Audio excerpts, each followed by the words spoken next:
Di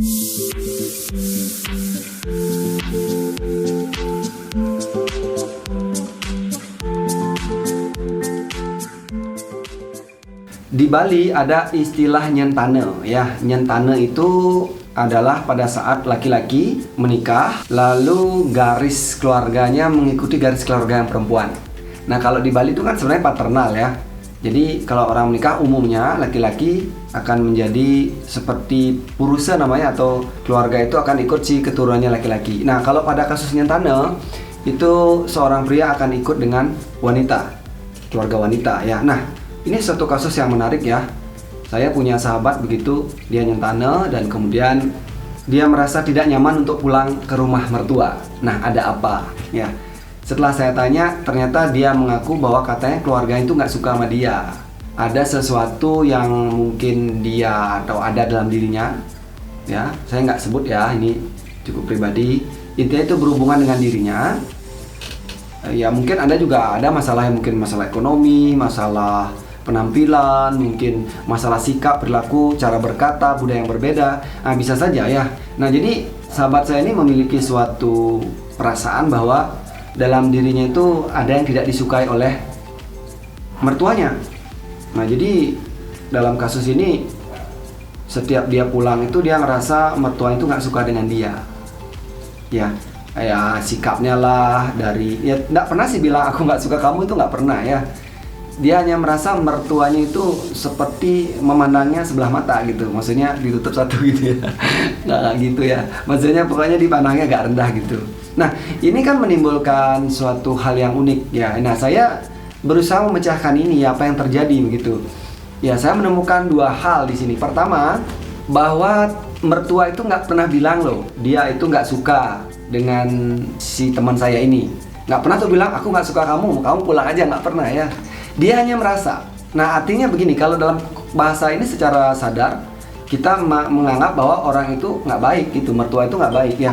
Tapi kalau pelan-pelan gitu disadari, masuk ke alam pikiran yang lebih dalam, saat kita tenang, masuk ke alam pikiran bawah sadar, di dalam diri kita itu sebenarnya ada sesuatu yang tidak kita suka dalam diri kita. Ada, bilanglah hati nurani kita itu sebenarnya merasa diri kita buruk. Entah kita merasa jelek, entah merasa kurang mapan ya, entah merasa pernah melakukan kesalahan, entah merasa ada sesuatu yang jahat yang pernah kita lakukan, apapun itu. Yang jelas kita merasa diri kita itu nggak layak untuk diterima. Ya, saya aja nggak bisa terima, apalagi orang lain. Nah, tapi yang namanya ego ya, ego kita tidak mau secara langsung mengakui itu. Kita akan mencoba untuk melempar pada orang. Nah, kebetulan kan mertua nih orangnya. Ya, belum paranoid nih ya, belum ya. Kalau kayak gini masih normal ya. Kalau orang paranoid itu semua orang bisa dianggap nggak suka dengan dirinya ya. Nah, ini adalah kondisi di mana dia merasa dirinya itu nggak baik dalam satu hal. Nah, sehingga apa yang perlu dilakukan adalah dia perlu memaafkan dirinya. Bahwa manusia itu nggak ada yang sempurna. Bahwa semua orang pernah melakukan kesalahan. Yaitu yang perlu dimaafkan. Nah, menerima kekurangan yang ada atau memaafkan diri kita. Artinya kita cukup percaya diri nih dengan diri kita. Ini masalah sebenarnya, masalah kepercayaan diri ya. Percayaan diri kan ada 3 komponen ya yang saya bahas sebelumnya, tentang hal yang baik yang perlu kita hargai dalam diri kita, hal yang buruk yang perlu kita terima dan kita perbaiki, dan hal yang salah yang perlu kita maafkan. Nah, artinya ada dalam 1 dari 3 hal ini kita merasa diri kita tuh nggak nyaman, entah kesalahan, entah kurang, atau entah hal yang baik yang kita belum temukan dalam diri.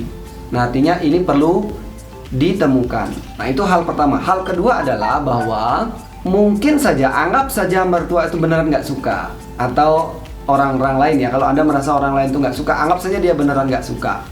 Artinya Anda masih tergantung dengan pandangan itu. Nah, di sini kita perlu menganggap itu sebagai sebuah bentuk perhatian, bahwa orang yang tidak suka dengan kita itu pasti dia memperhatikan kita. Nah, jadi yang kedua ini, poin yang perlu kita temukan adalah bahwa adalah wajar orang itu akhirnya menganggap kita baik atau buruk, akhirnya senang atau tidak senang. Ya, itu kita perlu hargai. Kita hanya perlu menghargai ya. Jadi kita hanya perlu menghargai anggapan dari orang lain, atau ini kalau main dalam mertua. Artinya sebenarnya mertua itu pasti sayang dengan kita. Ya, tapi mungkin dia ingin kita berubah, ingin kita lebih baik dalam satu hal yang kita belum siap, yang kita belum terima tadi di poin 1, belum kita lihat apa itu. Nah, sehingga saat kita benar-benar berani untuk menganggap bahwa atau menghargai bahwa pandangan orang itu begitu adanya, maka kita akan menjadi lebih nyaman. Ya, pertama sudah, yang kedua. Nah, kalau yang kedua tadi ya, kalau memang benar Anda memang salah, Anda memang tidak disukai, ya itu kan haknya mereka. Anda hanya perlu belajar untuk menghargai pandangan mereka. Ya, sejauh kita sudah nyaman dengan diri kita, bisa menerima, bisa memaafkan, bisa menghargai diri. Nah, di situ kita hanya perlu mengizinkan setiap pandangan-pandangan yang orang lain berikan pada kita. Ya, semoga hal ini tidak mengganggu Anda. Semoga ini memberi inspirasi pada Anda. Terima kasih sudah menyimak video ini. Jangan lupa subscribe channel ini dan share video ini bagi teman yang mungkin memerlukan. Sampai jumpa di video selanjutnya.